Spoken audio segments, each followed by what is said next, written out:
दोस्तों, हर सुबह जब आप एक और मोटिवेशनल वीडियो देखते हैं और खुद से कहते हैं कल से पक्का शुरू करूंगा, तभी आपके दिमाग में डोपामाइन नामक केमिकल का एक तेज झोंका आता है। वो आपको एक पल के लिए अच्छा महसूस कराता है। आपको लगता है हाँ, अब मैं बदल जाऊंगा, लेकिन यही जाल है, यानी ट्रैप। आपका दिमाग काम करने से पहले ही पुरस्कार ले लेता है।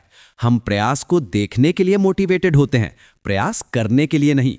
आज हम इस डोपामाइन ट्रैप को तोड़ेंगे और सफलता का वो समीकरण लिखेंगे जो विज्ञान की कसौटी पर भी खरा उतरता है। भाग 1, द मोटिवेशन एरर, यानी एम का मिथक। समस्या एम से नहीं है, समस्या एम पर निर्भरता से है। एम की दो सबसे बड़ी सीमाएं हैं। क्षणिक मोटिवेशन एक पेट्रोल की टंकी की तरह है। आप उसे फुल कराते हैं, तेजी से चलते हैं, लेकिन 24 घंटे में वो खाली हो जाती है। ये सस्टेनेबल नहीं है। मांग पर नहीं मिलता। क्या आपने कोशिश की है कि जब मन बिल्कुल ना हो तब मोटिवेशन का कोई वीडियो देखकर वास्तव में प्रेरित हो जाएं?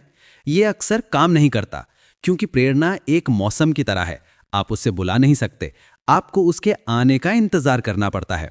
क्या किसान सिर्फ सूरज निकलने के मोटिवेशन से फसल काट लेता है? नहीं, वो तब भी खेत जाता है जब बारिश हो या कड़ाके की ठंड।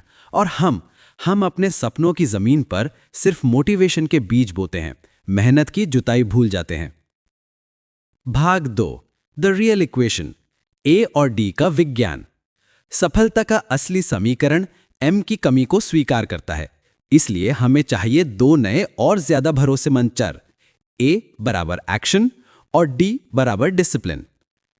Variable 1, action, A, the activation energy. Science में किसी भी रिएक्शन को शुरू करने के लिए एक एक्टिवेशन एनर्जी चाहिए। ए वही है। एम कहता है 20 घंटे काम करो, ए कहता है सिर्फ 5 मिनट शुरू करो। जब आप एक्शन का छोटा कदम लेते हैं, आपका दिमाग डोपामाइन को वास्तविक काम से जोड़ना शुरू कर देता है।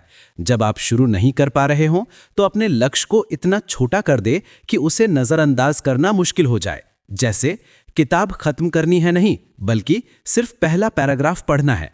जिम जाने का मन नहीं है, तो बस जूते पहनने का एक्शन लो, वही तुम्हारा एक्टिवेशन पॉइंट है। Variable 2, discipline, the habit loop. अनुशासन कोई सजा नहीं, ये एक ऑटोमेशन है। हमारा दिमाग ऊर्जा बचाना चाहता है। जब आप डी का इस्तेमाल करते हैं, आप एक आदत का लूप बना लेते हैं। क्यू यानी संकेत, सुबह कॉफी बनाना। रूटीन यानी रूटीन, कॉफी पीते हुए 30 मिनट काम। पुरस्कार यानी रिवॉर्ड, काम पूरा करने की संतुष्टि। एक बार जब डी ये लूप सेट कर देता है, तो आपको मोटिवेशन की जरूरत नहीं रहती। आपका दिमाग ऑटो पायलट पर चला जाता है। डी ही वो गुणक यानी मल्टीप्लायर है जो ए को रोज जिंदा रखता है। भाग 3, सफलता का मास्टर समीकरण। यह है वो समीकरण जो वास्तव में काम करता है। ए गुणा डी कोर, एक्शन को डिसिप्लिन से गुणा करें, यही असली इंजन है। आई जड़ता, यह आपका सबसे बड़ा दुश्मन है। आलस, टालमटोल और डर।